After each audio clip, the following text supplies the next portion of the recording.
Committee will come to order.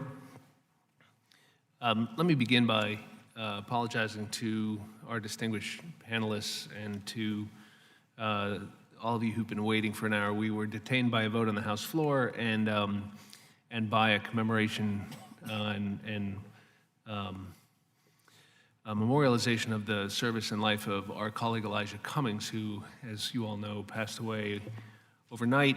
And I'd also like to begin our hearing today just acknowledging our bipartisan shock and sorrow at the passing of one of this subcommittee's most valued members and a former chairman, Congressman Cummings. He was a great leader on this subcommittee and a steadfast champion of our Coast Guard and of the U.S. Merchant Marine. His contributions to this body and to the House of Representatives cannot be understated, truly. His leadership will be sorely missed.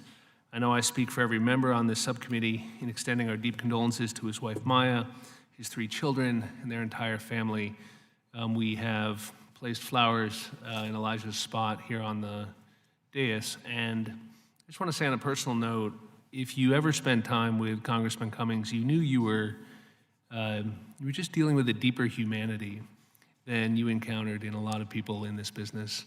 And there was something that I think all the members were feeling today when they learned the news, that we've just lost something very important in this body and something that we all should aspire to. So with those remarks, good afternoon, welcome. Apologize again for beginning late. We'll try to move it along. And I know we'll be joined by other members who are still leaving the House floor. I'd like to extend a welcome to this afternoon's hearing, which will take stock of China's Maritime Silk Road Initiative and its implications for the United States maritime industry and military readiness.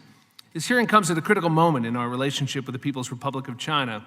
Where we once found a willing international partner, or thought we did, we now face an increasingly aggressive and confrontational adversary. Just last week, in fact, I and my bipartisan, bicameral congressional delegation from a different committee were denied visas to visit the U.S. Embassy in Beijing. This unprecedented step of barring a United States congressional delegation from the country occurred for one reason only: our planned visit to Taiwan. Chinese officials stated clearly that if we canceled our visit to Taiwan, the visas would be issued. When we made clear that canceling the delegation stop in Taiwan was not an option, the officials demanded that I issue a statement endorsing Beijing's version of the One China policy, delegitimizing Taiwan's political existence and further isolating the island's 24 million people. I declined. This incident is emblematic of the challenges the United States and private businesses and industries, such as the NBA, the Apple Corporation, Hollywood studios, now face in confronting China's bullying and intimidation tactics, which grow out of China's regional and global ambitions. Moreover, as a nation, we find ourselves at a fork in the road as to the best course to ensure American access to efficient, reliable, and secure global maritime commerce in this new geopolitical context. The Maritime Silk Road Initiative is one component of an expansive foreign policy promoted by China, referred to as the Belt and Road Initiative. This overarching strategy intends to reshape the global economic and security landscape and seascape through Chinese investments in global infrastructure, including maritime infrastructure. Command of the maritime transportation system has long acted as the stage on which great powers compete. Now, globally, over 90% of commercial goods travel by sea, and the competition is rightly intense. The infrastructure facilitating the transport of maritime commerce, ocean-going vessels, deep-water ports, high-speed railways, and fiber optic cables descend from technologies Western powers once leveraged in the 19th and 20th centuries to expand their access to foreign markets. Today, the Maritime Silk Road Initiative mimics these strategies, for example, by building railways and naval ports in Africa, or laying transatlantic data cables. In some locations, new MSR projects are literally replicating former colonial projects. The Maritime Silk Road, or MSR, initiative is a strategic economic policy and Security Initiative intended to promote the Chinese workforce, build bilateral ties, foster dependence, and ensure near-exclusive access to foreign ports for Chinese-controlled or affiliated vessels employing Chinese-built technologies. 5G just being the most obvious example. Through MSR projects, China can advance both economic and security objectives simultaneously. These projects act as, quote, dual-use infrastructure, developments that serve both commercial and military purposes. China deploys many different tools to cajole or coerce the cooperation of foreign states, including project finance tools like loan guarantees and conditions, or the control of source funds and debt service obligations. In addition, design and construction standards, technology transfer requirements, and intelligence acquisition through ownership and operation of infrastructure enable China to gain favorable access and control of the marine transportation system. The stakes are high. In an economically interconnected world, foreign-financed infrastructure investments can fuel both development and strategic competition. The MSR is a linchpin of China's dominance of international maritime trade and the development of trained labor to support its operations. China's investment in its national fleet has made China the most prolific shipbuilding nation to date, dramatically altering the dynamics of the global maritime trades. In fact, the 5 major Chinese carriers alone controlled 18% of the global volume of container shipping in 2015. At the same time, we in the United States have allowed our U.S. flag fleet in the foreign trades, our maritime workforce, and our domestic commercial shipbuilding capacity to erode to their lowest points since before the Second World War. As a result, we have critically undermined our military readiness and a secure sea lift capability. The prospect of being unable to mobilize, support, and supply our armed forces for a sustained conflict, whether in the Taiwan Strait, the Middle East, or anywhere else in the world, should concern every member of this body, and it is my experience this is an area of genuine bipartisan agreement and concern. The number of U.S. flagged vessels sailing into international trade has dwindled from 183 ships in 1992 to just 82 ships as of December 2017, while over 3,000 Chinese flagged vessels operate in the international trade today.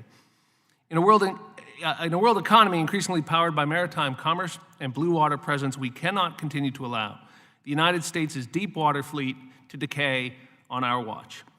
This hearing will shed light on the degree to which the Maritime Silk Road Initiative might co-opt the global maritime transportation system for Chinese industrial, commercial, and security gains, disable the remnant U.S. international trading fleet by monopolizing the transport of U.S. commerce, and destabilize both the U.S. merchant marine and maritime supply chain. I'd now like to call on the ranking member, Mr. Gibbs, for his opening remarks. Thank you, Chairman Looney, and I also concur with you, and I'm sorry to hear the passing of former Coast Guard Maritime Transportation Subcommittee Chairman Elijah Cummings. As chairman, he shepherded through Congress in 2010 the Coast Guard Authorization Act, which made significant improvements to the Coast Guard's acquisition program and enhanced its maritime safety efforts. When the Coast Guard frustrated him, he would eloquently use the chairman's seat to ensure that no witnesses ever left the subcommittee unclear where he stood. As a member of the Committee on Oversight and Reform, I came to appreciate the passion he devoted to his chairmanship. I pray for his family, friends, and staff that they find peace and strength in his memory and legacy. China has developed an industrial policy to align with its foreign policy that has now expanded that policy outward through efforts to control the means of conducting international maritime trade, the same means used to project military force. China has developed an extensive shipbuilding industrial base and controls the 3rd largest container line in the world.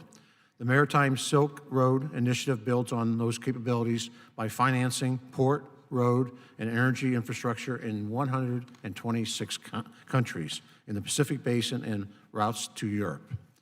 There are 2 concerns about these investments. First, the dual commercial and military uses of these assets. Second, the debt incurred by these countries will tie them to China in ways that will facilitate China's international pursuits and potentially inhibit U.S. overseas operations. The U.S. flag fleet has retreated from the world stage. Only a remnant remains which survives to provide sea lift capacity for the Department of Defense. However, for even that small fleet to be useful, it has to access to port facilities throughout the world. I look forward to hearing from the witnesses today whether the access to such ports is jeopardized by China's efforts to extend its influence through the Maritime Silk Road Initiative. I'm also interested in China's efforts to gain a foothold in the Arctic. China has declared itself an Arctic-adjacent country and has built 2 research icebreakers in the last decade. The United States, an actual Arctic nation, is only now beginning an icebreaker recapitalization program. In contrast to the Chinese Maritime Silk Road Initiative, after 5 years, neither of the last 2 administrations have managed to produce a legislatively mandated national maritime strategy. Perhaps today, hearing will prompt MORAD to meet the latest statutory deadline next February for this plan. Mr. Chairman, thank you for holding this hearing today, and I yield back. Thank the gentleman for his remarks. I'd also like to ask unanimous consent at this time to insert statements from the United Steelworkers, the Association for American Manufacturing, and R Street into the hearing without objection. So ordered. This time I'd like to recognize the chairman of the full committee, Mr. DeFazio. Thank you, Mr. Chairman, and I certainly support your spirited remarks and observations at the beginning of the hearing, so I won't restate a number of those arguments or concerns. But before I make a brief statement, let me just say that my colleague of many years, Elijah Cummings, died last night, and you know, we put a little something here to remember him. I'll just tell one story. There are a lot of stories about Elijah, but the Coast Guard screwed up the 110s. They were going to section them and make them longer, and the design didn't work. And we were trying to get to the bottom of what went wrong, how it could have gone that badly wrong, because this was a very, very, very expensive mistake. And Elijah began a hearing at 10 o'clock in the morning with a number of panels of experts and witnesses in the Coast Guard, and a lot of participation by members during the day. Then it got to dinner time, and yeah, there's still more witnesses and a few people left here. And then by 11 o'clock at night, it was me and Elijah and Jim Overstar still sitting here. And by midnight, it was just Elijah. And I think shortly after midnight, the hearing adjourned. And that brought about very significant reforms in the acquisition process at the United States Coast Guard, and with the icebreakers, new coordination with the Navy. So that was just one of many, many difficult issues he dealt with, drilled into, and resolved. And so he'll be greatly missed. Let me just say briefly, and I regret I can't stay because I think this is, you know, an extraordinarily important hearing for this committee. You know, that I have, unfortunately, because of the delay of the votes and that, I've got commitments after this I can't avoid. But, you know, U.S. has always been referred to as a great maritime nation. If you think back to Captain Alfred Mahar and his theories, which were backed up by Teddy Roosevelt, that you know, we had to guarantee access to international markets as a maritime-dependent nation, and it required 3 things: a vibrant merchant fleet to carry American products to new markets, Great Highway of the High Seas, a battleship navy to deter or destroy rivals who might attack our maritime ships, and a network of naval bases abroad. But unfortunately, post-World War II, with globalization, liberalization, so-called, of trade, you know, the rise of the IMO and the chase around the world to the least regulation and the cheapest possible, most abusable labor in the merchant marine industry, most of number 1 is gone, the vibrant merchant fleet. We still, number 2, we do have the most powerful Navy, but the Chinese are building quickly to challenge that, and some of our naval assets, given new missile systems and others, may have become more vulnerable in the future, so not quite as big of a given. And then, you know, China has essentially adopted the policy and theories of Teddy Roosevelt and Captain Mahar with their very own principle of sea power to construct its own maritime Silk Road. In addition to which they are, building bases or ports in diverse nations around the world, and they're doing it in ways that are truly despicable. I mean, not often the construction is substandard. Often it's done under an extortionate agreement to the host country, but it's always done to the advantage of China. Little notice has been taken of this. Their growing dominance as they aggregate, the merchant fleets to try and, dominate our ports here. And we finally got some minor action in the last Congress on that, and some action out of MARAD, but more needs to be done there. So I think this is an incredibly important hearing. And, as Mahan once wrote, those who rule the waves rule the world. I don't think that's changed an awful lot these days, and we can't forget that. So thank you, Mr. Chairman. I thank the gentleman. I'd like to now introduce our panel of witnesses.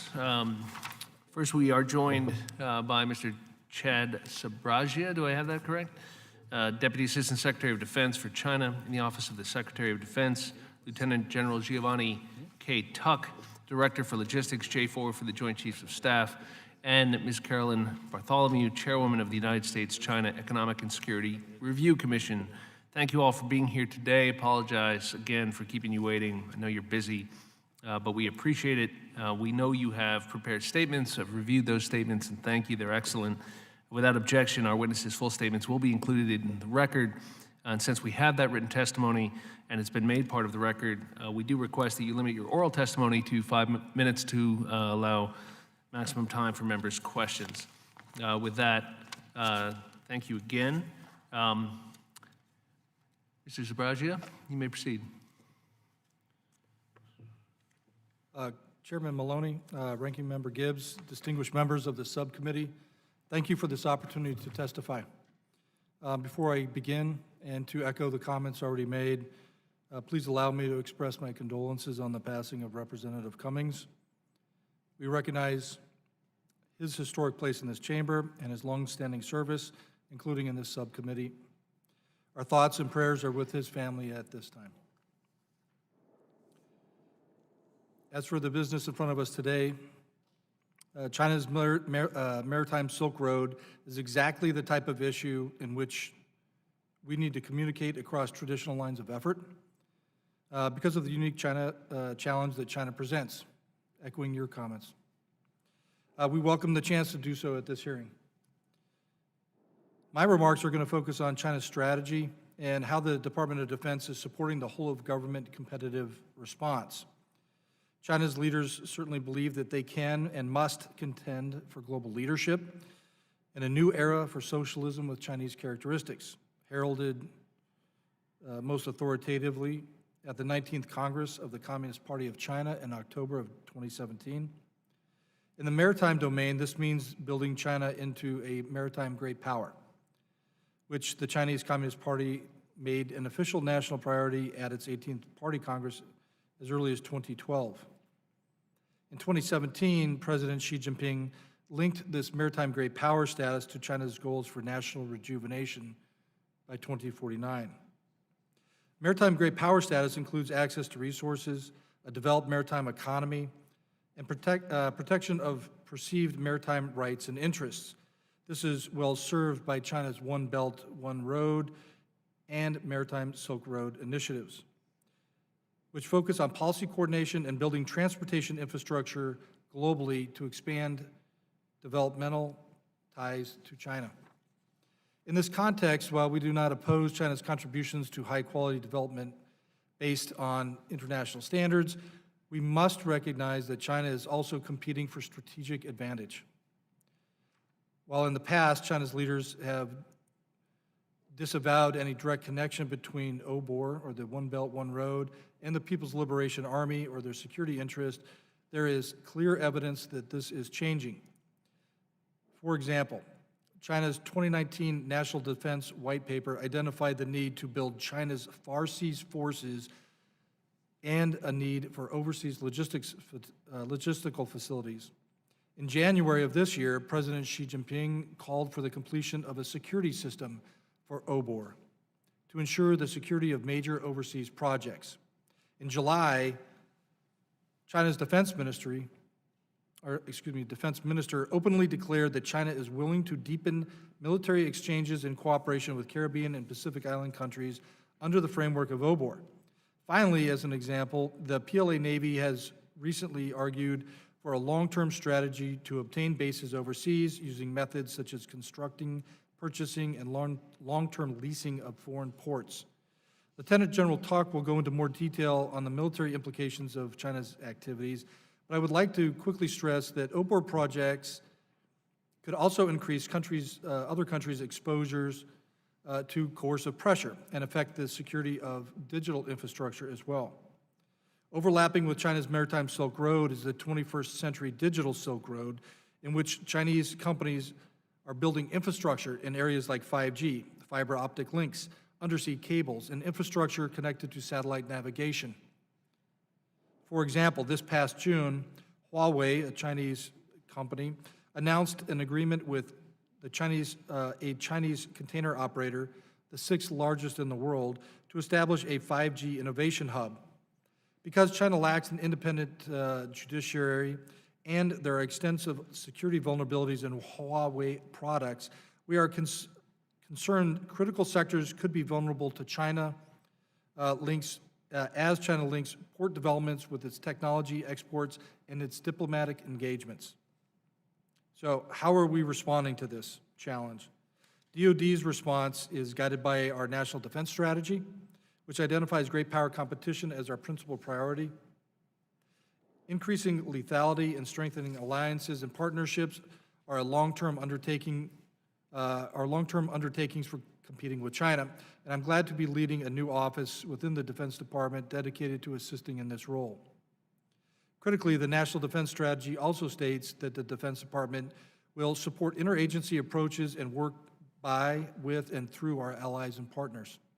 The most important takeaway from our discussion is this: we need economic, diplomatic, and security efforts to respond to China's Maritime Silk Road activities. DoD supports this whole-of-government response in 3 ways. First is by that we provide assessments to our interagency counterparts to identify which of China's investments have national security implications from the Maritime Silk Road. Second, we work to deepen security partnerships and underwrite stability, enabling economic and diplomatic tools to succeed. We don't seek to counter China dollar for dollar here, but to play to our strengths by promoting shared principles, developing high standard alternatives for acute needs, and working with our allies and partners hand in hand. Finally, we share best practices with other countries for engaging with China's military. We encourage carefully scoped defense engagements, hard discussions on the risks of China's military presence, national security-based investment screening, and a risk-based security framework for issues like 5G. This helps build long-term principles-based approaches to address this risk. We welcome the subcommittee's continued attention to this issue and look forward to your questions. Thank you. I thank the gentleman. General Tuck. Good afternoon, Chairman Maloney, Ranking Member Gibbs, and distinguished members of the committee. Thank you for your invitation to be here today. I'd like to add my condolences on the passing of your fellow committee member, Representative Elijah Cummings, an icon who will be missed. I appreciate your time and willingness to discuss China's Maritime Silk Road initiatives and the implications of the global maritime supply chain. Our ability to project and sustain power globally at a time and place of our choosing remains our strategic comparative advantage, and it's imperative to our ability to ensure the balance of power remains in our favor. Logistics underwrites deterrence. I'll focus my comments today on the impact of China's Maritime Silk Road initiative to that of the Department of Defense, specifically to the global transportation system and logistics. I'll begin with just a comment on background and context of where our maritime industry is today, impact to national defense strategy, and then what the future may look like and our opportunities to shape it. I'd like to start to provide the context of today versus where we were in the Gulf War, Chairman, where you started us today on your conversation. 1990, we had hundreds of U.S. flagships, depending on what metric you're looking at, 400 or so, and then 29,000 plus mariners. Today, 82 is the number, sir, that you quoted, which is accurate, for international trade. And if you take a look at 11,700 or so mariners, just under 12,000, that's a whopping number less than what we had back just a few years ago. So what does this dwindling fleet mean to the Department of Defense? We rely very heavily on the commercial maritime sector to transport a lethal and ready force and sustain our operations. The age of the sealift fleet continues to increase and the readiness continues to drop. Fewer ships are available to provide steady jobs for our mariners, and which also impacts our shipyards. Many of today's mariners are dual-hatted, as you know, both commercial mariners and reservists. The results of this combination leave some uncertainty as to whether a wartime demand can be satisfied. The Maritime Administration estimates the shortage of about 1,800 or so during sustained military operations. It'll be impacting. We are increasingly concerned as we see China continue to maneuver geopolitically, economically, militarily, pursuing its goal to become the regional leader and a great power. In doing so, the Maritime Silk Road Initiative may affect our ability to execute the national defense strategy in the future if we don't change our trajectory, specifically our ability to project power and sustain combat operations. The expanding Chinese influence could limit our ability to use ports, access ships, expose data, and the like. Additionally, it could strain or change our relationships with partners and allies. U.S. Transportation Command pays particular attention to dozens of ports across the globe, monitoring potential threats to the joint deployment and distribution enterprise. I point you to the port of Djibouti as just an example. Its strategic location, crossroads of shipping lanes of Africa, Asia, and Europe.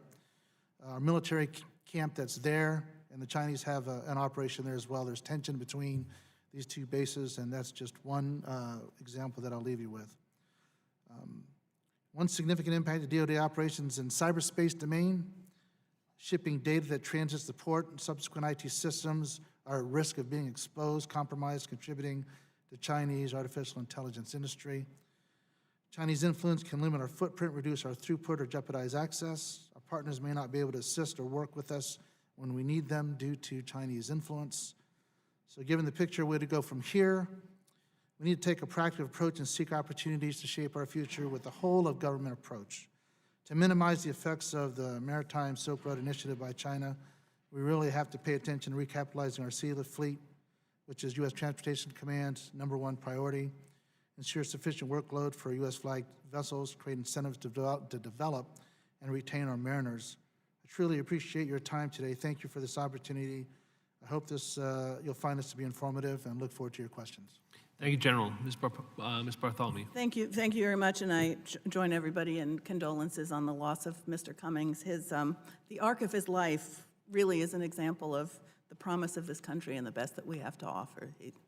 He will be really missed. Chairman Maloney, Ranking Member Gibbs, members of the subcommittee, thank you for the opportunity to testify today. It is an honor to appear before you and to serve on this panel with such distinguished witnesses. The views in this testimony are informed by the Commission's body of work. They are, however, my own and do not necessarily reflect the full U.S.-China Economic and Security Review Commission. Our commission was created by the Congress in 2000 as China acceded to the WTO to advise you on the national security implications of the U.S.-China economic relationship and to make recommendations to Congress on our findings. Our 2019 report is in press right now and will be released in November.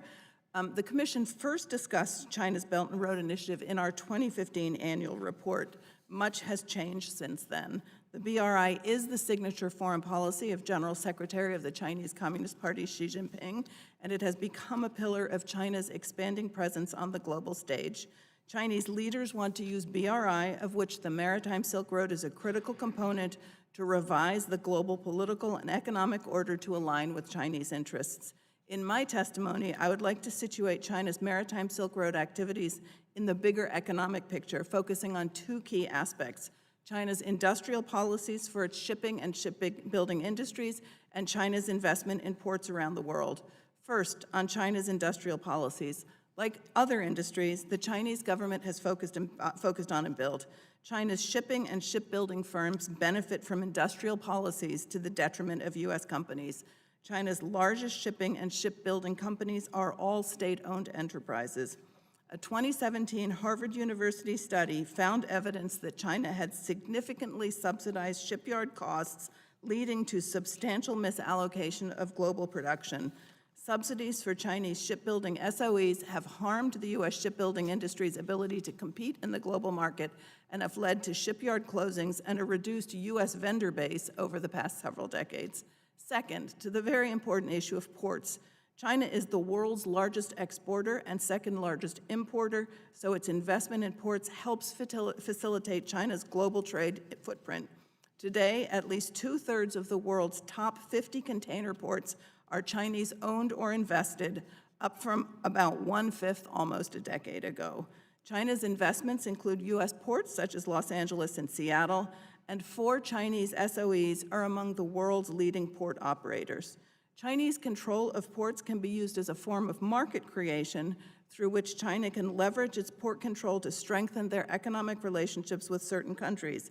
By owning and/or operating a network of logistical nodes across Asia, Europe, and Africa, China can control a significant portion of its inbound supply chain for essential commodities and outbound trade routes for its exports. In the event of conflict, China could use its control over these and other ports to hinder trade access to other countries. Additionally, Chinese port investment can translate into increased political leverage. Chinese investments in the port of Piraeus in Greece, for example, have influenced Athens' response to China's claims and activities in the South China Sea and human rights abuses, with Athens blocking an EU consensus in 2017 by refusing to endorse an EU statement critical of China's human rights records in the UN Human Rights Council. Finally, control of ports could also allow for economic and traditional espionage, as China can install surveillance equipment in ports to monitor foreign companies and U.S. military activity or that of our allies and partners. Mr. Chairman, you mentioned standards. A couple of other people have mentioned that. This is an issue that we think people really need to be paying more attention to. It's really critically important for the U.S. to participate actively in standard-setting bodies, including the IMO and the ISO. In the IMO, China is a 2018-2019 member of the Council, which is the 40-country body elected by the Assembly, and it serves as the executive body of the IMO. It also serves the Assembly's role between sessions of the Assembly, which generally meets once every 2 years. In the ISO, in addition to its leadership position on the Technical Committee on Ships and Maritime Technology, China is currently a member of the 20-member Council, which is the core governing body of the ISO. Membership on the Council rotates. The U.S. is also currently a member. In 2015 to 2017, the ISO president was from China. But within the ISO, the Technical Committee on Ships and Maritime Technology, ISO TC8, is responsible for the standardization of design, construction, structural elements, outfitting parts, equipments, method and technology, and marine environmental matters used in shipbuilding and the operation of ships, comprising seagoing ships, vessels for inland navigation, offshore structures, ship-to-shore interface, and all other marine structures subject to IMO requirements. ISO TC8's secretariat is China's Standardization Administration. I have been reading recently The Guns at Last Light, The War in Western Europe, 1944 to 1945, by Rick Atkinson, which describes the extensive level of logistics that went into preparing for D-Day. Our sailors, merchant marines, longshoremen, and factory workers, as well as our soldiers, were critical to that mission and to helping win the war. I hope that we never face a task like that again. But I worry that if we do, we no longer have the manufacturing capacity, the shipbuilding capacity, and the elements of the shipbuilding industry that would be necessary to meet the challenge. China has built its economy and its military power under the U.S. security umbrella. It is gaining long-term economic and strategic influence through subsidizing its shipping and shipbuilding industries and investing in overseas ports. We must develop and run a whole-of-government approach to addressing the challenges that it presents.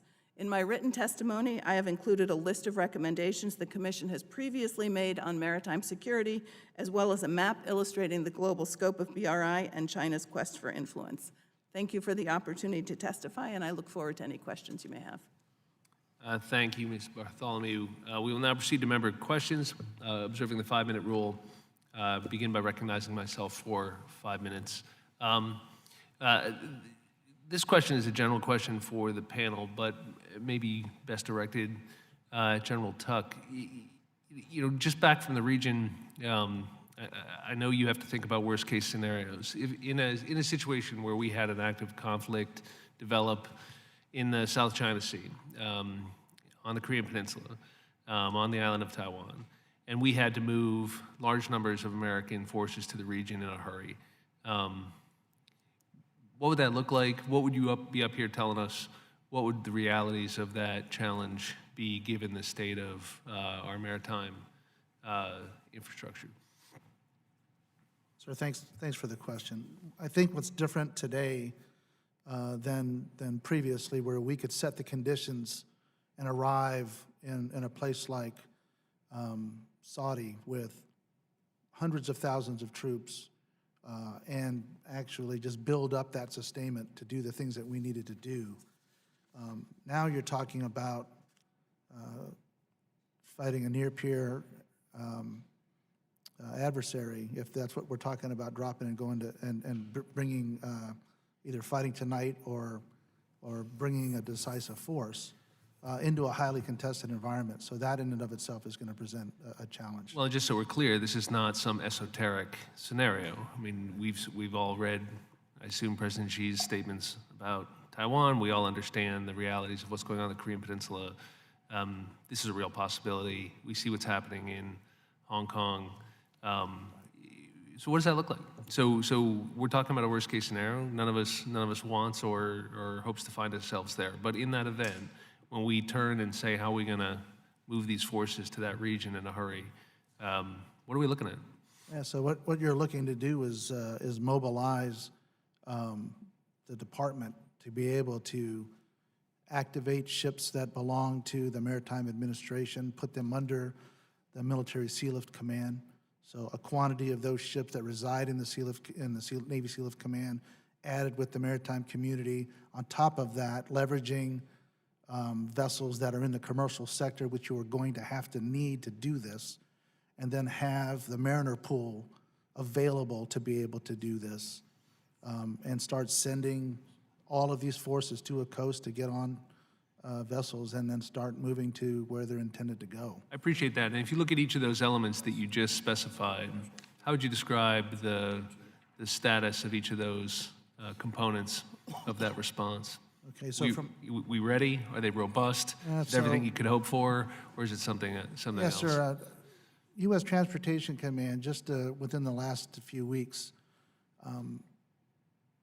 activated 33 ships out of the Navy Sealift Command, which was Military Sealift Command, 6 of those ships, 27 out of the Maritime Administration, to get them out of a reduced status, put some port activity together, do sea trials. And so we hadn't done something of that size and magnitude in years, and it gave us an opportunity to take a look at a scorecard and see how we did from a readiness perspective. And we're still cranking through what that might look like from a report perspective to be able to share that information with our leadership. But just the significance of doing something like that we hadn't done before, we're taking readiness very seriously, as you know. Then you transfer to the commercial industry, and I take a look at the commercial industry and I put them in basically 4 bins. What's strategic impact? What's the strategic value of our commercial industry base? What's their readiness, their performance? And then lastly, if we needed to take a look at cost, that would factor in. But based on that, we take a look at the fact that in the past, we were really good at rotating forces in on top of brigade combat teams. Now we're deploying brigade combat teams across the globe. And so that muscle memory of what we've used to do early in the 90s, we now have attained, and we're very successful in that sphere. And what are the risks you see then? And Ms. Bartholomew or Mr. Bragia, feel free to weigh in. But tell me about the risks, sir. Like, what should we be focused on here? And what kind of 1, 2, 3 investments would you recommend if this committee were going to get active on that subject? So the risk is that we're operating on old ships. And so Navy Sea Lift recapitalization is very important. The Mariner pool that we have today is being used both in commercial and in its reserve capacity. So you're using both sectors, if you will, with one pool to get that done. And so that's important. I think advocating for a maritime security program and funding it and having the ability to not only resources, but signal to industry that we have a plan for you to keep these ships viable, U.S. flagships, to be able to use at the time and place that we need to is also critical. But those are just 3 examples of where I think we should put the weight of this committee. I thank the gentleman. I see my time has expired. I'm going to yield to Mr. Gibbs, but I appreciate that the others may have something to say on that subject. Go ahead, sir. Thank you. You know, this is really, to me, it's alarming testimony, what's happening, because when you talk about, like Ms.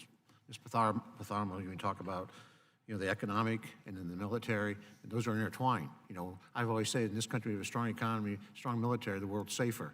But if one of those isn't there, it's not as, there's issues.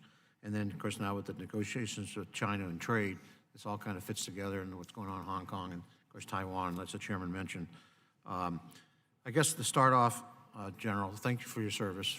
But back in, what was it, 1991, when we kicked Saddam Hussein out of Kuwait, we mobilized some of our maritime fleet to move equipment over there, correct? And I think you said in your testimony, we've gone from 400 ships down to 84, something like that. About when we did that, how much capacity did we use of that, our capacity to get that armament over to Kuwait, over to the Middle East? And then how, you know, if we compare today, what's our ability to do something like that today? Yep. So, sir, I'll take your question as one on scale. What we were asked to do back in the 90s was to support an effort based on plans back then that were related to square foot. Square foot required to do day-to-day operations, and square feet required to surge. So far, if you take a look at the plans today to do the things that we need to across the globe, there's a certain amount of square feet that's required to be able to move the U.S. military where it needs to be. And right now, we have enough to do what we need to do.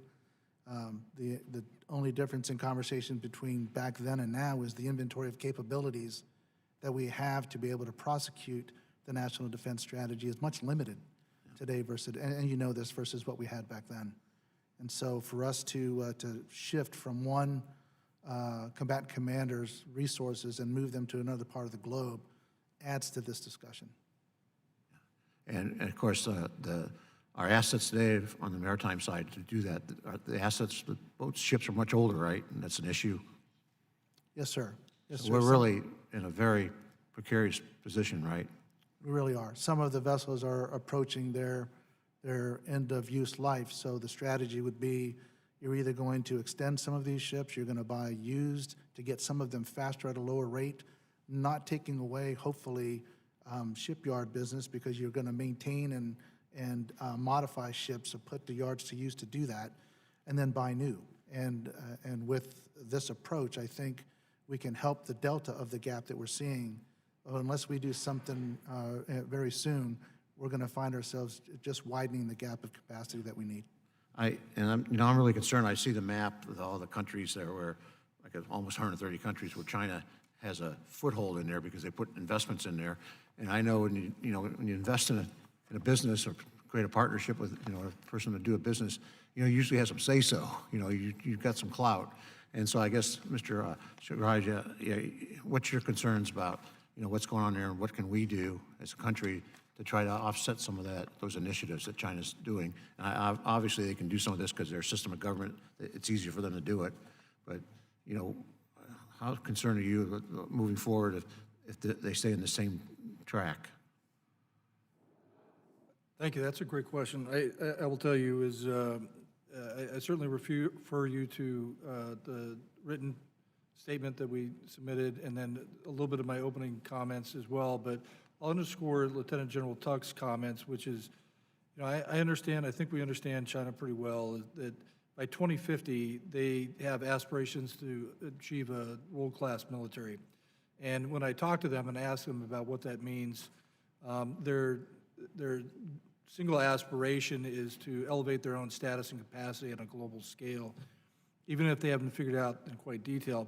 What it does mean is that they will have a global military where the U.S. essentially may have no safe harbors, to echo General Tuck's comment, which is it will not look like it did in the past. We will have to move across a space, an entire way that could be contested, both for ourselves and our allies from the start and in all domains, and we need to take that seriously. The challenge for the United States is to set conditions in our favor, certainly both for deterrence and if necessity to prevail. Our advocacy is internally as we laid out, but certainly here is why we applaud this subcommittee addressing this challenge, which is it branches out across multiple lanes, and you can't artificially bifurcate this issue into one single element. It's going to take all of us working together to do this. Certainly, I would call for further advocacy with our allies and partners to make them aware of this and understand that they will need the whole-of-government approach, and certainly for us to deepen our exploration of areas about where they're going to go, not just where they've been in the past, where it's going to go in the future. I'll use one case example is the Arctic. It was raised earlier today. The DoD wrote a report on our Arctic strategy in June 2019, this June, and it covers three things: building awareness, enhancing operations, and upholding a rules-based order. These are the type of areas that we have not had to contend with in the past that we'll have to orient on better. I'm out of time. I would just say in closing, we got to be really careful to address this issue because we could be held hostage, and just economically and, of course, militarily. I yield back. Thanks, gentlemen. Mr. Larson. Thank you, Mr. Chairman. Mr. Bartholomew, thanks for helping us out today. Are there any, has the commission looked at whether or not any U.S. companies are either involved in either operation, technical advice, or construction on any BRI projects? We have, I think, did we do a chart in our 2018 report? We can provide for you some information. Most of the U.S. companies that are involved in BRI projects are involved as subcontractors. They're having a tough time breaking into the full contracting thing. So, you know, not surprisingly, the Chinese government is doing here what it does other places, which is it is making these projects advantageous for Chinese companies, bringing in Chinese workers, and making it difficult for U.S. and other companies to get involved. Well, our staff will get to your staff a list of the companies. Yeah, and is commission report in recently or in the future, will you have an opinion on whether U.S. companies should participate at all? We probably would not come to a consensus on that. We have not taken a position. I mean, our belief is that U.S. companies should have opportunities around the world, so I don't think that we would be saying that they shouldn't be participating in those projects, but what we are is disappointed that if China is indeed going to spend as much money as it says it's going to spend on infrastructure, that our companies, which have a lot of experience, should have opportunities to participate there.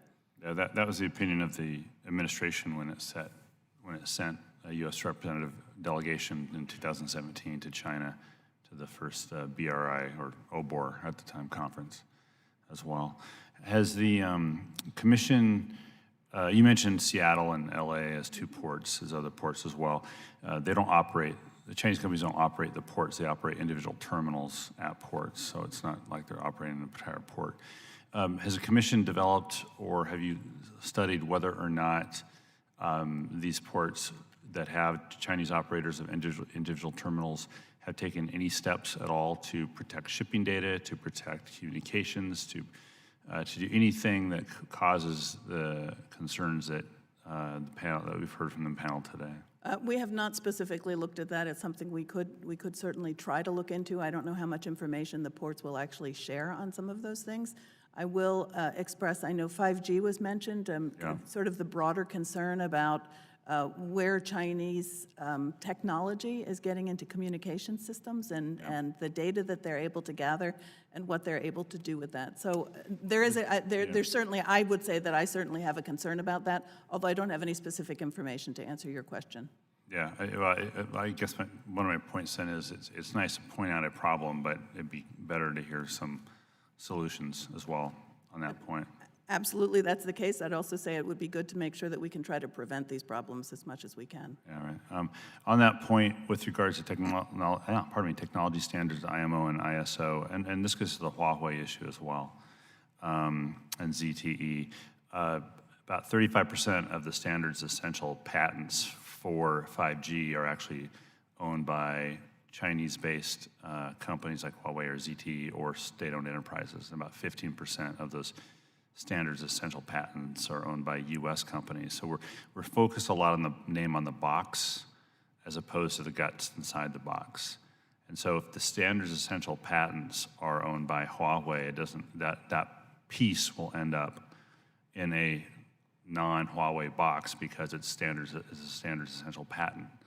And so it gets into the standard setting issue. And so the question I have for you is, it's again one thing to point out at ISO and IMO that there's a problem, but what are we doing to show up and make the argument and be in the room when the votes are taken about what these standards are going to be? Well, Mr. Larson, I mean, I think you're putting your finger on a very important point, which is to make sure that we are showing up and that we are participating in these. One thing the Commission has done, not IMO and ISO specific, is that we have we've done a database of where the Chinese government is involved in multinational organizations, multilateral organizations, because they consistently, it's a strategy, right? I mean, they are consistently putting people into positions where they can help determine what standards are going to be. I recognize that the Huawei situation, the technology, it's complicated stuff. You know, things are developed in different places and they're manufactured in different places, and it's complicated stuff.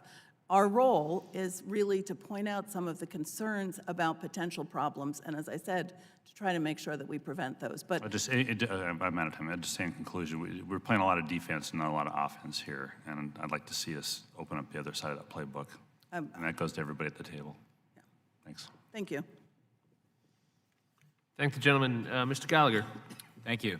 Whenever we talk about China, I'm always struck by what I perceive to be the level of bipartisan consensus on this issue, which I think is remarkable. At a time when Congress is divided, I think, on the most important strategic issue, not just of today, but perceivably for the next 2 decades, there's a ton of bipartisan support for a more realistic, if not aggressive, posture with respect to Chinese influence, expanding influence around the world. And so that's something we should continue to foster, and thank you for holding this hearing, Mr. Chairman. That gives me a lot of hope. Not to say we agree on everything. Sometimes you guys are wrong about things, and I'm right. But I just think that's a very, very good thing.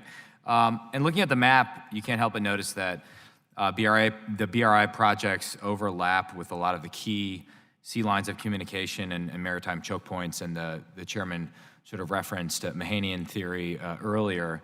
And I'd just be curious, Lieutenant General Tuck, as a professional logistician, if you were seeking militarily to dominate and, if necessary, shut down the world's key trade and military supply nodes, how similar would be the areas you'd want to control compared to where the PRC is going with BRI? Thanks for the question.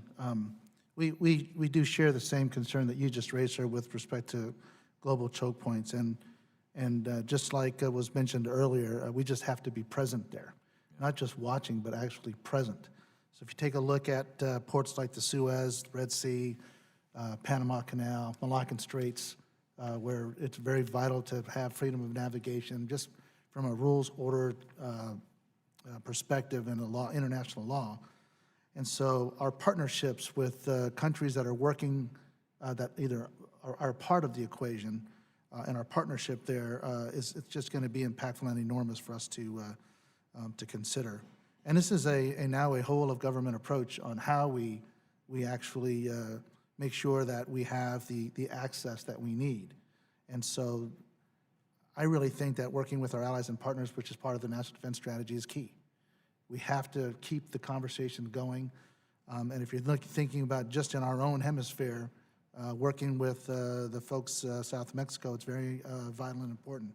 So from an interoperability, exercising, mill-to-mill dialogues, relationships, key leadership engagements, I think they're going to remain pivotal in ensuring that we have access to the areas that you talked about. And so that is a priority that, as I pay attention to working with commanders, to make sure that we do that, working with the J5 and how we interact with our embassies, our state representatives out there to keep the dialogue going and fostering the development that we need to have with these countries.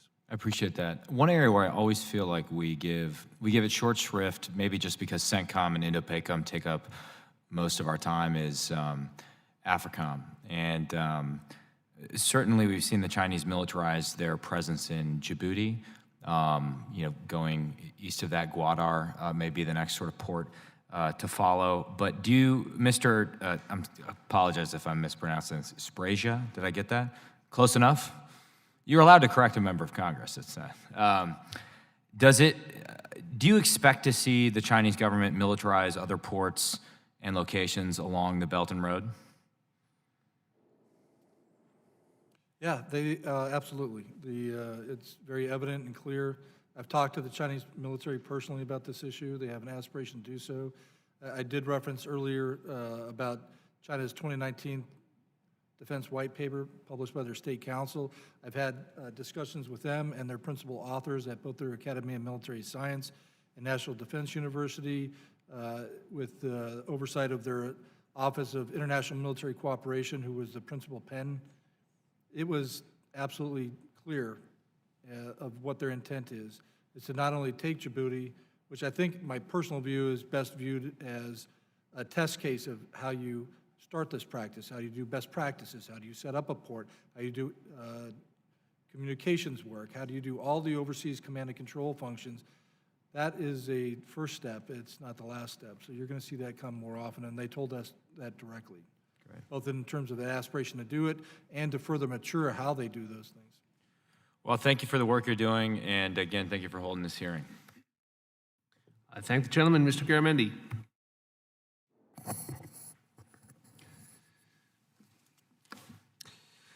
General Tuck, are you aware that the U.S. Navy cannot fuel the fleet with American vessels?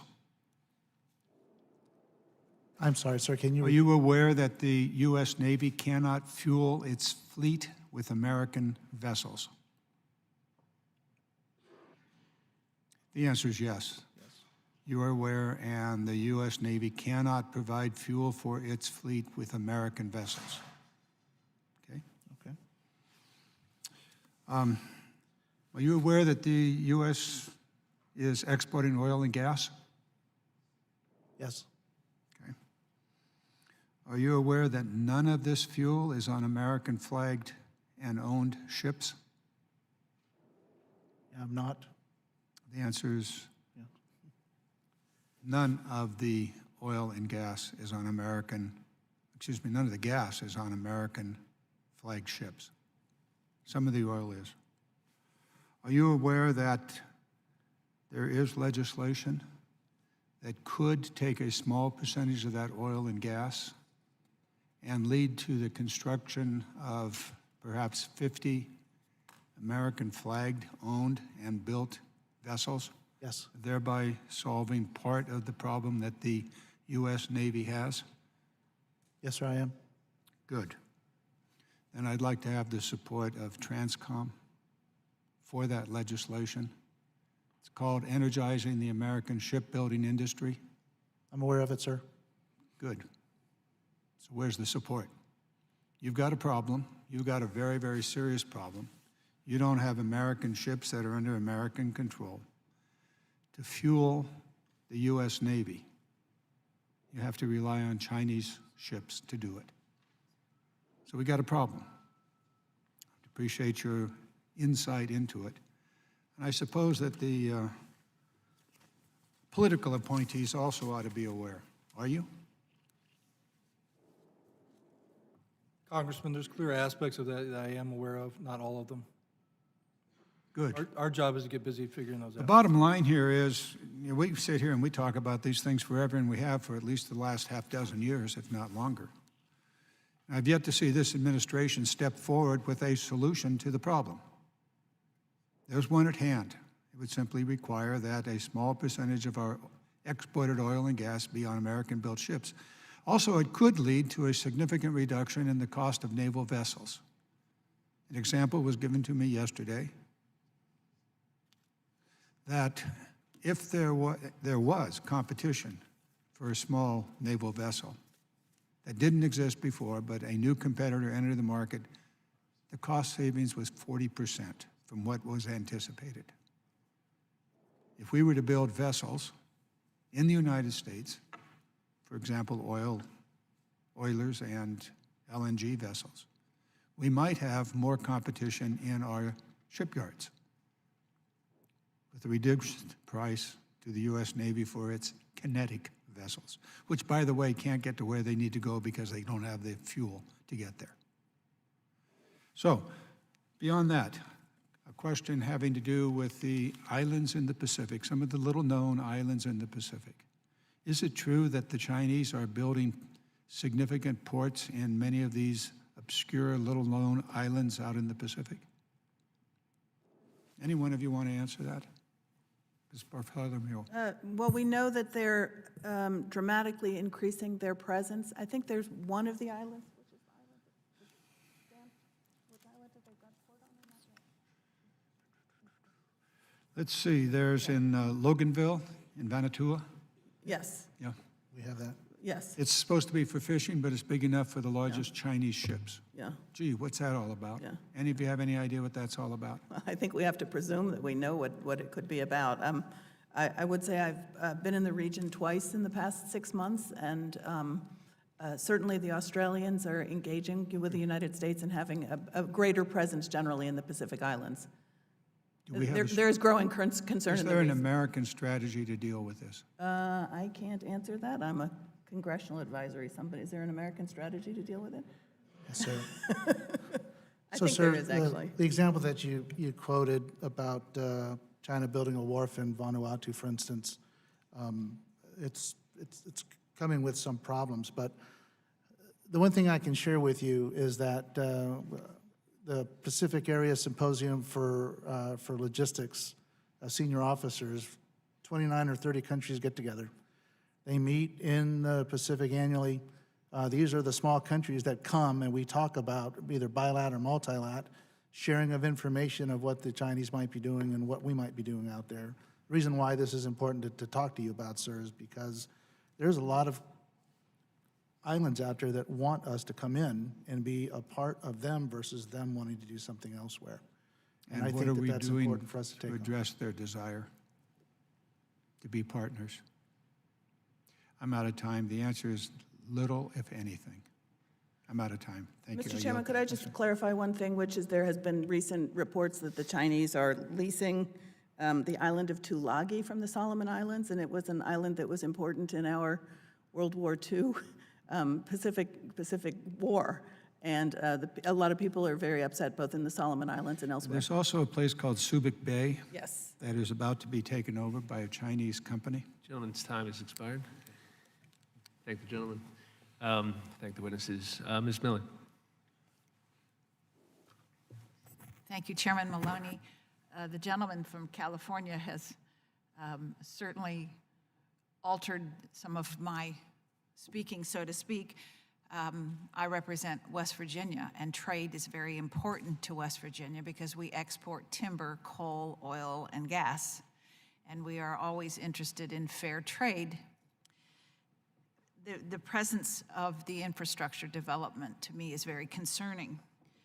Lieutenant General Tuck, what are the U.S. military's concerns with the Chinese military showing so much force in Southeast Pacific and the South China Sea?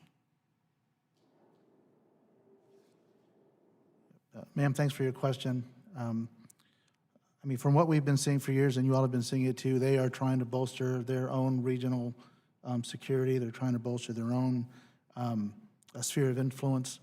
And from at least from the lens that I sit in as the logistics officer for the Joint Staff, it's, again, I'm going back to rules-based order, international law, freedom of navigation.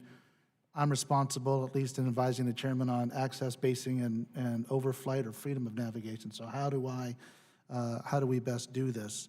And I go back to, at least since you called out the South China Sea, ma'am, the Indo-PACOM Pacific strategy, which talks about posture and presence.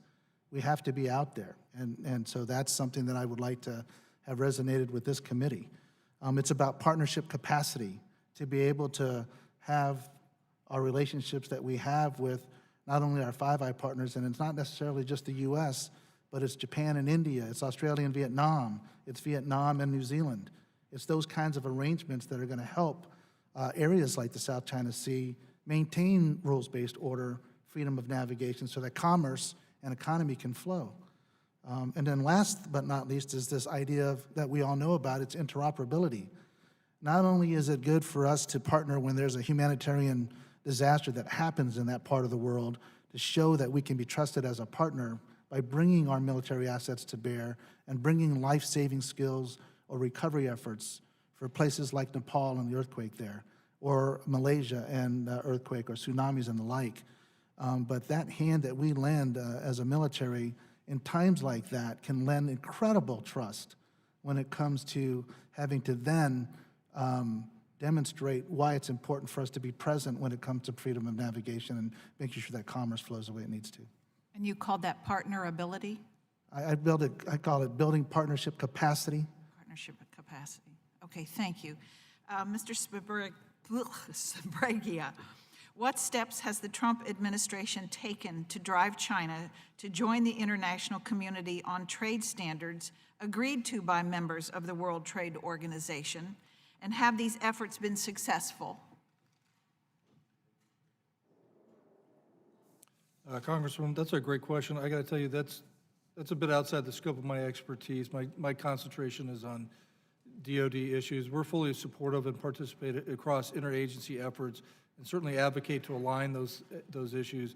But for trade issues, I'm not the best person to talk about. Would either the other? I can try addressing that a little bit and preface it with the U.S. ambassador to the WTO, Dennis Shea, was a long-serving member of this commission, so he is very well steeped in the U.S.-China issues, and I think that the administration is certainly trying to make some changes at the WTO that would address the bigger challenges that China has created there.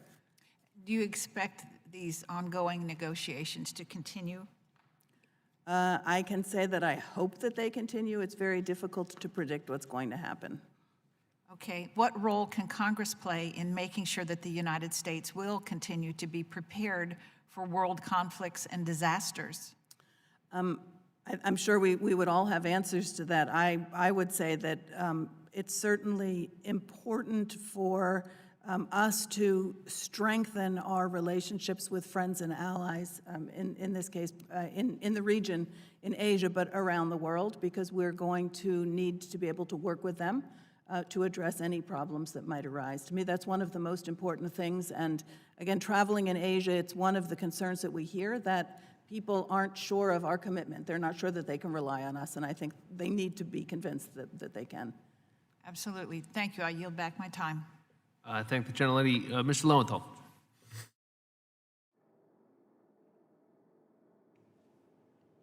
The gentleman from California is recognized. It's hard to hear you all the way over here in California. I represent the Port of Long Beach. I live in Long Beach, and I'm on the co-chair of the Ports Caucus. And so I hear, or my staff, probably more than even me, hear from ports across the country. And one of the things I hear is the fear that they have that there are going to be, or there could be, it gets pushed off, but of increased tariffs on the ship-to-shore cranes, the cranes that come from China that all of our ports use. So I'm wondering, maybe Ms. Bartholomew, you can, what are the implications of having us so reliant on Chinese equipment for our ports? That's really, in my port, what's going on, not so much the terminal. It is the terminal, and we had to sell, China had to sell one of the terminals, but it's the reliance on the equipment. Maybe you could describe, talk to us about that and what that means. And does China use leverage when they have that? Again, you know, is this an important tool because we're so dependent on their equipment, their cranes? Well, I think we see the use of leverage on other products. I can't say that I have seen it on the use of cranes, but I think that having us dependent on sort of any one source is a problem, especially when that source is a country that doesn't necessarily see us as a friend. But we have certainly seen them use economic leverage in the tariff war that's taking place. The products that they targeted in response to the president's tariffs were very focused, and we see in their presence, sort of their BRI presence and their presence in the ports, their willingness to use their economic presence and economic power to achieve other means, to achieve diplomatic means and political means. As somebody mentioned Africa earlier, it's a little off of what you're saying, but one of the concerns about Africa is China's growing economic presence there, but their presence in the communication system. They're training journalists, they are running the 4G system. They look like they're going to have an edge in the 5G system. And so they're creating an environment where it is very difficult to oppose something that they're saying or doing. So for me, it's a twofold thing. One is the influence that they have, and two is the possibility that they could target that sector and shut down work at our ports if they do that. That's right. I'm wondering if anybody else on the panel has any thoughts about that. We are so reliant in our ports on Chinese equipment now, cranes and large. Do you see this as a potential threat to the United States? Sir, thanks for the question. Thanks for allowing me to comment. There was a time when all we needed to do in our country was just really take a look at physical port security, something that the Coast Guard is very well equipped to do. And now you're talking about the resiliency of a port. Right. The point that you perfectly raise, and the cyber activity, the AI that could go with that, any amount of technology that you throw at, including these mega cranes that you're referring to, sir. And so there is some concern, absolutely, because the last thing you want as a person responsible for helping combat commanders be successful by moving large military forces to a port to then put them on a conveyance and get them sailing in terms of their equipment, is to have something happen at that port where they don't actually leave. And so without us even getting close to getting out of town, we need to make sure that we have mechanisms in place that can assure that power projection. And so any of these technologies that you mentioned, to include automated systems that are right here in the state of Virginia, could cause some alarm if we don't have the right control mechanisms, the right SCADA, ICS kinds of deliberate systems in place that we can actually protect, so that when we need them to operate, they do operate the way that they're supposed to, versus preventing us from doing the things we need to get out of town. So it is a concern, sir. Thank you. Any comments on that? Defense worried about that? They have all the equipment in our large equipment in our ports. I think it's an excellent question. I certainly echo the other panel members. Is at the strategic level, it's important to make sure that you're measuring the costs and implications of those kind of issues. In the past, we just haven't. I think that was raised. That's something we have to do. Earlier, the congressman raised about what we're doing overseas as well. Those are the same kind of practices that we have to help, and the efforts that we're making now to help our allies and partners out with as well. That's one of the main efforts. It's not just domestic, it's with this larger network. That's certainly part of our Indo-Pacific strategy that we have, is to help do that. It's assessing best practices. It's talking about what the costs are. It's understanding to a greater depth and degree than we have in the past about what the implications are of this and getting serious about it, and understanding that this issue, traditionally maybe something that the military wouldn't, or the Defense Department wouldn't pay that much attention to, is that we have to, and we have to share with our colleagues across the departments and agencies to understand what those implications are and argue with them about what the choices are that they can help make. One of the reasons we're here today is to do that here. Thank you, and I yield back. Thank the gentleman. I'm going to move to the second panel, but I do want to associate myself with the gentleman's remarks and underscore how important that issue is. If there is a future 9/11 coming, God forbid, it may be a cyber 9/11. If there's a future Pearl Harbor coming, it may well be a cyber Pearl Harbor. The dependency of U.S. logistics, operations, port infrastructure, the technology, the physical equipment on systems that may be produced or manipulated by our adversaries is real. We should be focused on it. And that's before you even begin talking about the ships themselves that are under different flags.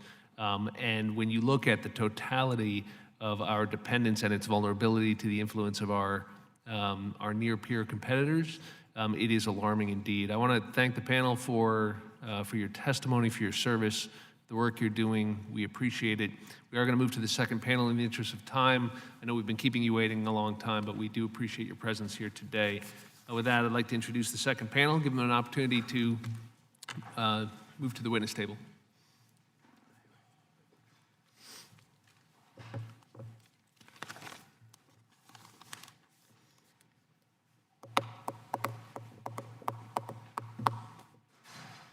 Studying Chinese yet? Because they might want to. Because we can get our shit together. We're all going to be. I'm getting old enough. I'm not worried that much. I mean, Gallagher's right. I mean, we all agree on this stuff. We should. I know that.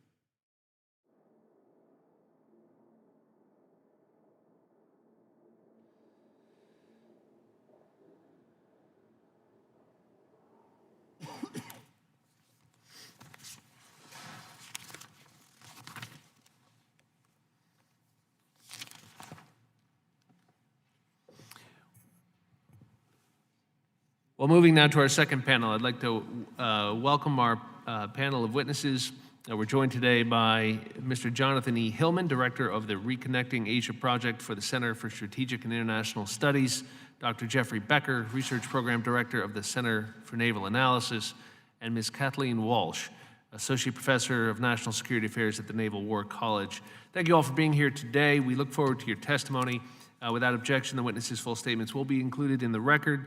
And as with the previous panel, we'd ask that you limit your oral remarks to 5 minutes so we can move to the members' questions. With that, Mr. Hillman, you may proceed. Chairman Maloney, Ranking Member Gibbs, and distinguished members of the subcommittee, thank you for the opportunity to testify today. Very briefly, I'd like to just touch on 4 areas to help frame the discussion here, drawing on some of the work that we've been doing at CSIS tracking China's activities. So first, despite lots of hype about China's new overland routes through its Belt and Road Initiative, the maritime domain really is where the economic action remains and will remain. And I'm happy to get into that more in the discussion, but I think that really does underscore the importance of the hearing today. Second, while the Belt and Road Initiative is vague by design, I think it's very clear that China is increasingly dominant across the maritime supply chain.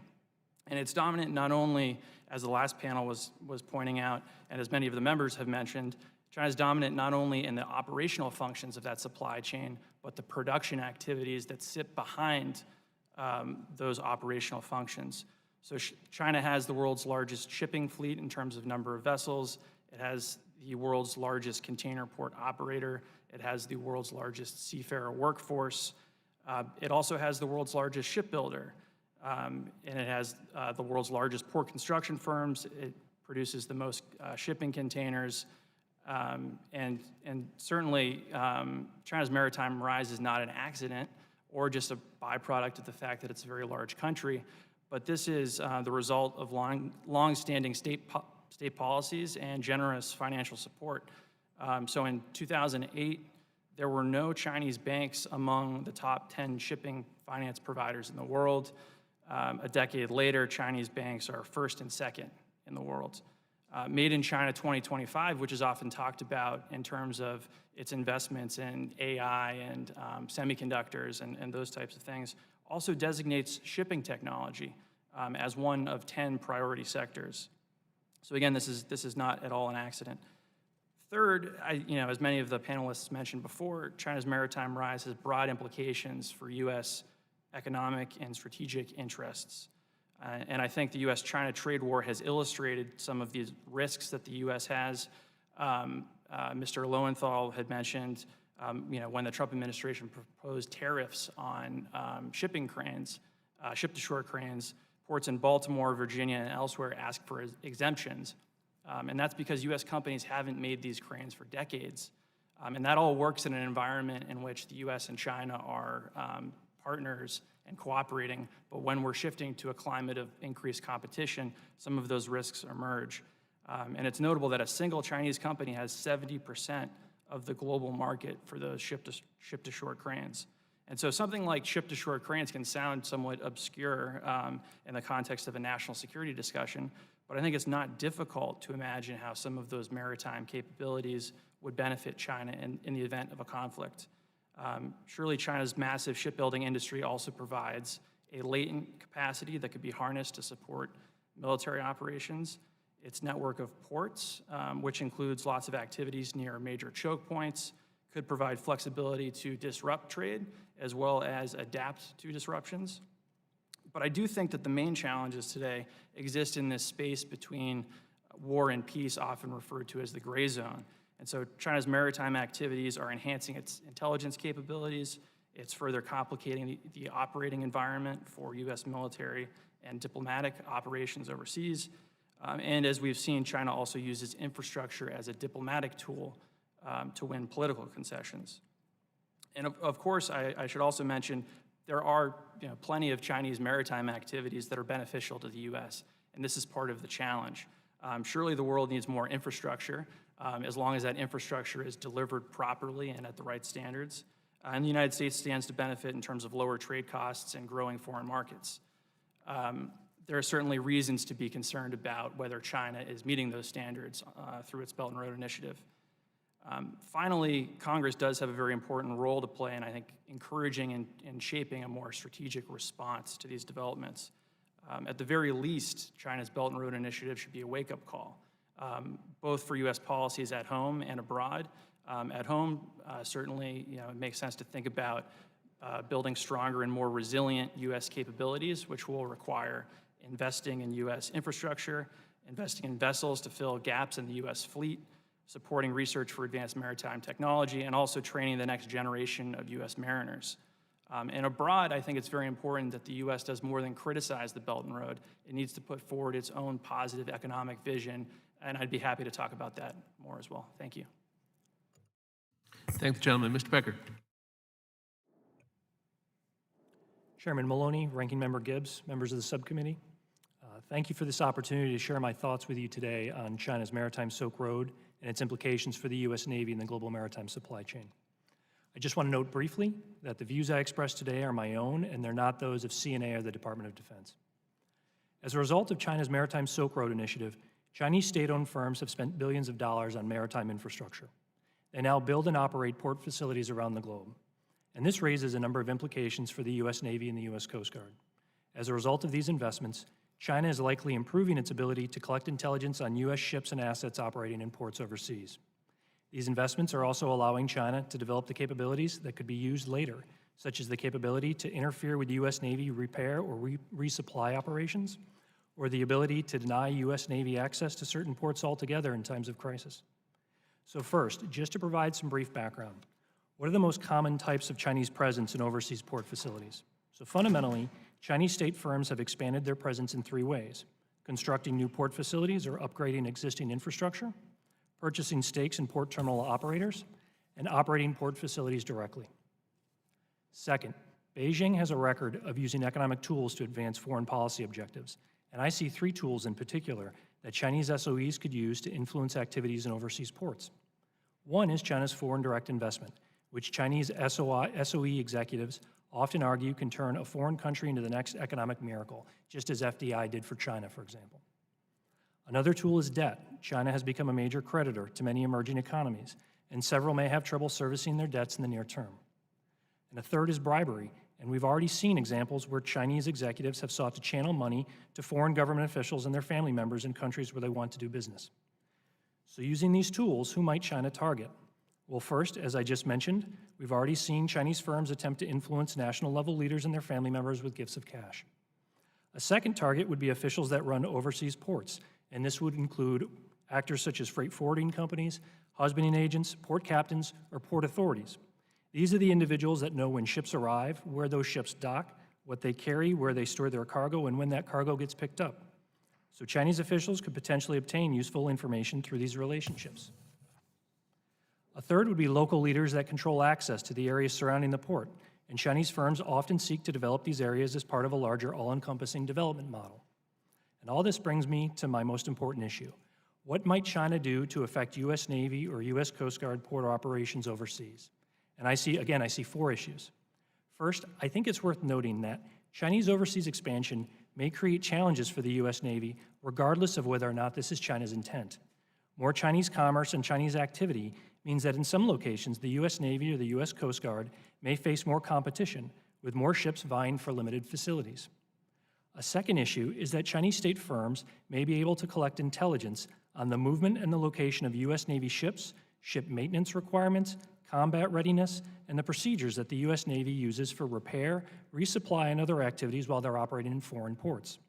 Moreover, as Chinese firms work with Huawei and others on port IT infrastructure issues, this puts U.S. Navy communications and other information at risk as well. Third, China could potentially pressure non-Chinese firms to give U.S. Navy or U.S. Coast Guard ships lower priority than they currently enjoy, thus slowing down services and potentially throwing ships off their schedules. To be clear, I don't have any examples of this happening to date, but given China's importance to the maritime industry, firms that provide services to the U.S. Navy may have enough commercial interest in China to be sensitive to these types of overtures. And then fourth, China could seek to restrict U.S. Navy access to ports where Chinese SOEs have a large presence in order to express their displeasure at U.S. activities. However, I have to say I do find such an action to be unlikely to date, primarily for two key reasons. First, it would certainly make other countries sit up and take notice at a time when countries are already concerned about ceding sovereignty to China. Second, and perhaps most importantly, U.S. Navy ships visiting these ports may provide intelligence collection opportunities, so China has an interest in those visits continuing. Regardless, responding to China's growing role in overseas maritime infrastructure will require careful consideration from the U.S. Navy and the U.S. Coast Guard about where, when, and how it operates in overseas ports in the future. Thank you. Thank you, Mr. Becker. Ms. Walsh. Thank you, Chairman Maloney, Ranking Member Gibbs, distinguished members of the subcommittee. I'd like to add my condolences to the earlier panel. I was hoping maybe to get to meet Congressman Cummings, so my loss as well as yours. This is an important topic, one that doesn't get as much attention as I think it warrants in my own view, so I commend the committee for focusing on this topic. I have to note as well, these represent my personal views and not those of the U.S. government, Department of Defense. I'll give you the bottom line up front. The United States and China are in a geostrategic and economic competition in which development of the ocean economy, also referred to as the maritime or blue economy, will play a critically important and particularly from a maritime, commercial, and naval technology point of view, important role. This competition will determine the future of the global maritime supply chain. China has a comprehensive long-term strategy, vision, policies, and plans to develop the ocean economy, both at home and abroad. The United States does not. The OECD in 2016 put out an important report on the ocean economy in 2030, noting that the ocean economy makes a significant contribution to the overall economy, saying that in 2010, the ocean economy contributed $1.5 trillion, and by 2030, estimating that $3 trillion will be value-added growth. This important strategic sector is particularly important in an age of global trade, investment, and innovation, maritime industry expansion, demographic shifts towards coastal zones, climate change, and an emerging or growing naval contest between the United States and China. How and where the ocean economy develops will determine the future of the global maritime industry, affecting key aspects such as infrastructure and transportation, where the source and centers of maritime innovation will emerge, and which countries will dominate in determining maritime law, policy, processes, and as mentioned earlier, technical standards, hardware, software, environmental measures, and others, both on land and at sea. Two important global trends that I'd like to focus on here that are fueling development of the ocean economy globally and that are sure to impact the global maritime supply chain are first, the expanding numbers and types of special economic zones, or SEZs, that include specialized maritime industrial themed development zones. And then secondly, a related concept of developing maritime clusters or innovation ecosystems that are designed to spur maritime industrial and also blue economic growth, technological innovation, and doing so in a more sustainable way.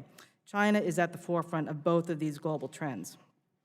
The UN Conference on Trade and Development, its annual report on world investment, had a special section on special economic zones because they're, as UNCTAD put it, explosive growth in the use of special economic zones around the world. China alone accounts for over 2,500 of all the world's SEZs, nearly half of the worldwide total, and then more than half of those that are in developing countries.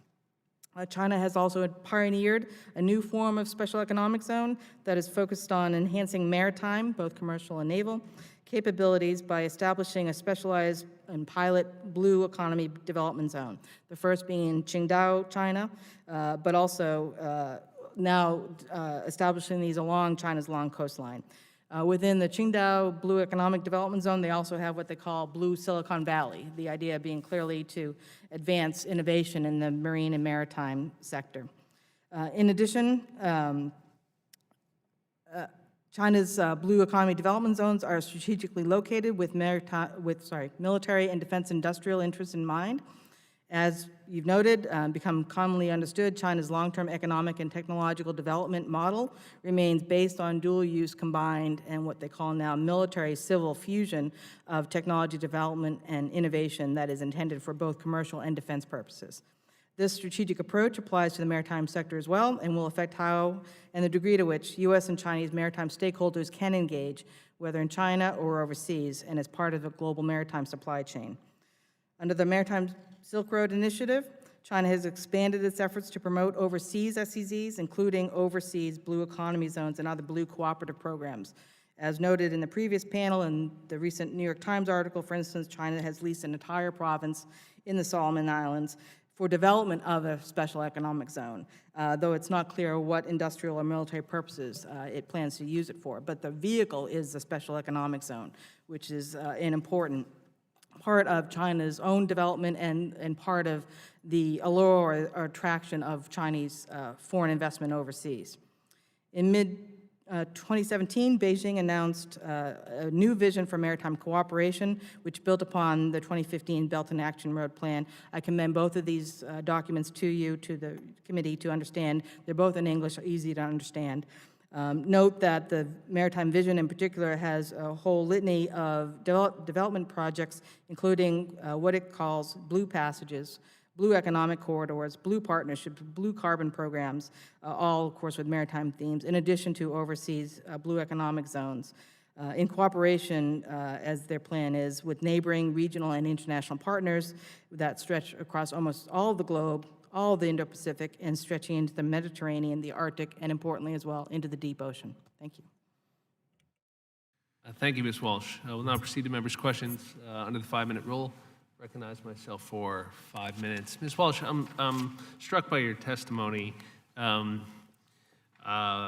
agree wholeheartedly with the points you're making, but can you tease that out for me a little bit? When you talk about the geostrategic and economic competition, and you point out rightly the range and scope of it, this is unlike the competition we have with other major countries, right? I mean, this is not the same as the global competition we have with Japan or the global competition we have with Germany, or even the pressure on our manufacturing sectors or other industries like shipbuilding that we might find with other emerging economies or nations. Talk about how it's different, and particularly how it depends for its orientation, for its success to date on the authoritarian model that the Chinese have embraced, despite 30 years of economic policy and trade policy and wishful thinking on the behalf of American policymakers that the Chinese are moving closer to our model, but instead, if anything, seem to be accelerating away from it. Can you just talk about how that competition is central to what we see with the Maritime Silk Road, with One Belt and Road more broadly, with the Digital Silk Road, and with all of its components? Sure, thank you, Congressman, for your question.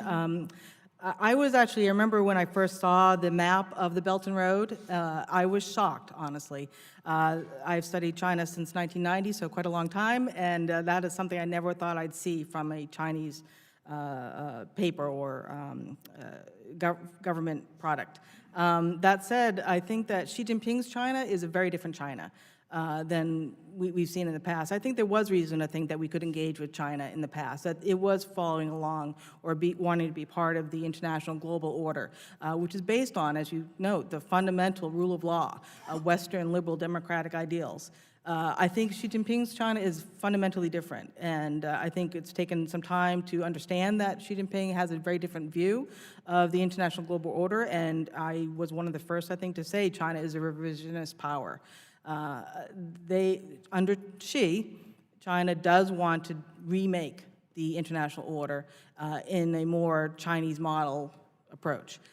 This is fundamentally different and much more concerning than the China of the past. China of old is the same, industrial policies, 5-year plans, long-term plans, that hasn't changed. But what has changed is that China wants to remake and revise the international order, which gets down to that fundamental difference between a communist-led China, Communist Party-led China, and what the international community, U.S. and others have set up, which relies on the rule of law. And when you say revise and remake, another word would be to displace the United States. What's your view of that? I would agree with that now. I would not have, 7, 8 years ago, before Xi. I think that was a different China. I think that our strategy may have fit then, but I think our strategy has to adjust to a new and more aggressive China. And so is it fair that we should, and when we talk about displacing, we're not just talking about displacing us economically from a particular industry or even from a particular region. We're talking about displacing our global economic model with a different one, isn't that right? One led by China. And is it fair that we should understand the components of One Belt, One Road, Maritime Silk Road, Digital Silk Road, all as component elements of a larger strategy to displace the United States and its market-based, rules-based system with the Chinese authoritarian model? Yes, I'd agree with that, but I'd also caution, as I have before and with others, that this is Xi Jinping's China.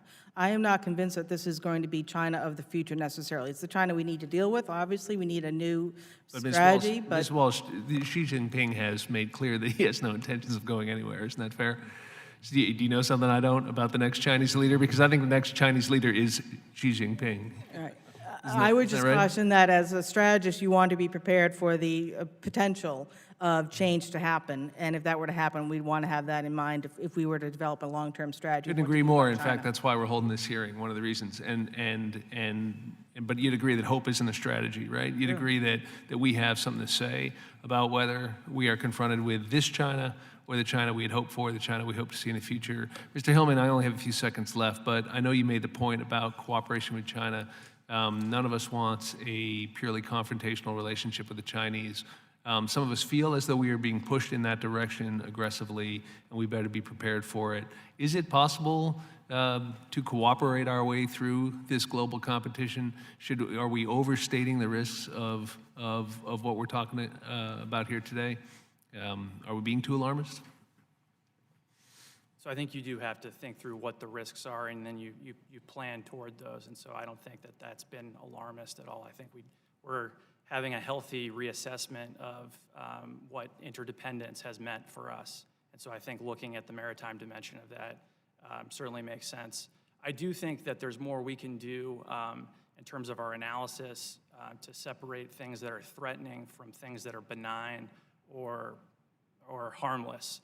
Or sort of white elephant projects. So To give you an example, with ports, not every port is some Trojan horse Chinese naval facility, but being able to go through that you need to have information about who's involved and what the port looks like, and there's an art to it. And our government needs to be doing more of that to separate these harmful activities from the ones that are okay and can be encouraged. Thank you, gentlemen. Mr. Gibbs. Thank you. I mean, Ms. Walsh, you talked about how you were surprised when you saw the map. I believe it's this map where there's 92 countries that have formally endorsed the Belt and Road Project. And of course, most of them are in Asia, some in Africa, a few in South America. But it's interesting when we talk about choke points, Panama Canal, the Suez Canal, Strait of Hormuz, or the Persian Gulf, Panama, and the countries around the Red Sea, and of course, in the Middle East are all colored red. So they're all part of the Belt and Road Project. Obviously, today, our U.S. Navy, keeps those areas open. But I guess I'm just thinking with the initiatives that China's doing, they probably could cause havoc without a military action. Because they got their foot in the door, they control, they make investments there. So it could be political, it could be a mechanical thing, with the assets of the infrastructure. I mean, what's the course moving forward?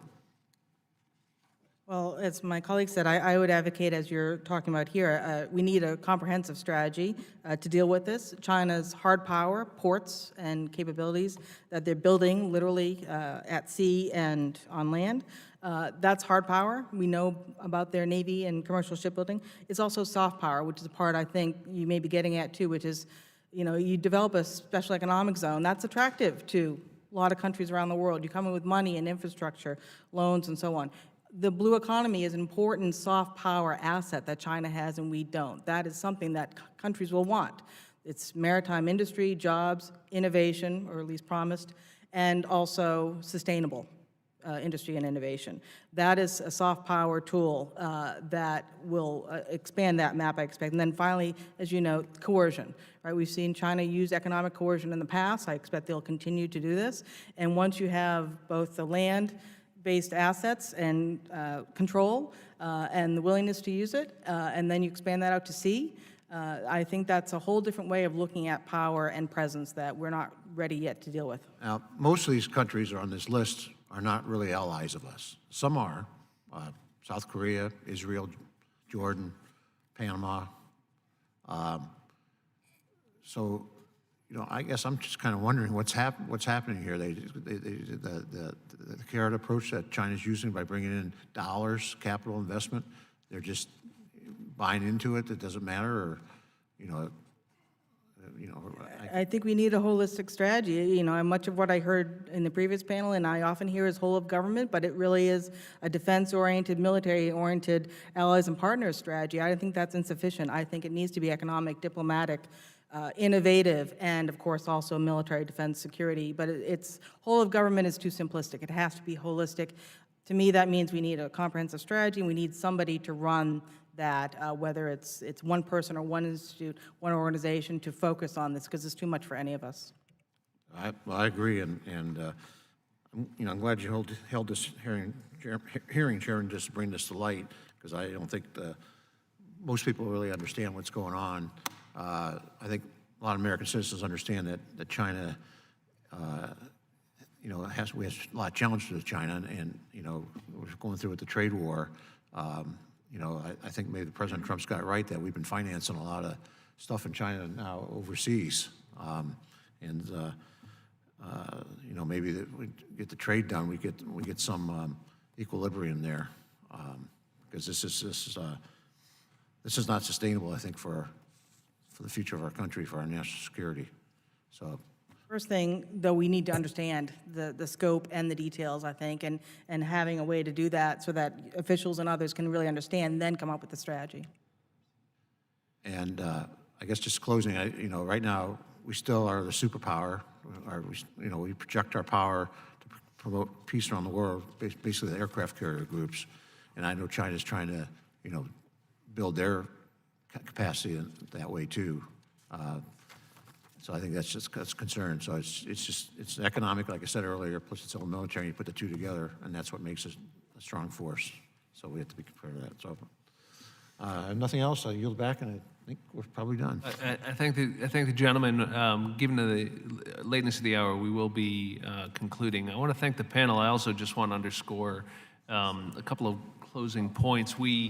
We saw recently, in fact, with respect to the Solomon Islands, that they severed diplomatic relations with Taiwan, which is probably a pretty good example of how further isolating Taiwan diplomatically, and I think that serves as a pretty good example of how these issues get linked and how it becomes pretty impossible to resist other areas of Chinese influence internationally when you are so interwoven, and how dependent our participation in this competition is on the point Mr. Hillman made, which is that we assume a certain model of what we're dealing with, and I think you made this point as well, Ms. Walsh. And I thank my colleagues on the other side of the aisle for the bipartisan remarks today, because I want to close by pointing out that a lot of us feel that for 40 years, both parties have participated in a bipartisan way in a strategy towards China that is starting to show real limitations. Maybe it's not forever, maybe it's dependent on the current regime, but it's real. And I think we are beginning to see, in a robust bipartisan way, a reassessment on Capitol Hill, and that's gonna stretch across a lot of different areas of jurisdiction. And the whole of government certainly sums it up, but it's not just government, is it? It's also the American private sector. It's also the American not-for-profit sector. It's also our academic institutions. Those are all elements of the Chinese strategy, and we need to enroll those sectors in our strategy as well. We prefer to have them not under the control of the government, but the important role they play is evident when you see the way China is executing on its global strategy through all those areas and more. So with that, I want to thank the panel. I want to thank my colleagues, and I need to ask unanimous consent that a record of today's hearing remain open until such time as the witnesses have provided answers to any questions that may have been submitted to them in writing. Not sure there were any, but if there are. Further ask unanimous consent that the record remain open for 15 days for any additional comments and information submitted by members or witnesses to be included in the record of today's hearing without objection so ordered. If no other members have anything to add, then the subcommittee will stand adjourned. Thank you very much. Good hearing. Thanks. Yeah, it's interesting stuff. It is. You know, it's just, so I've been, in the last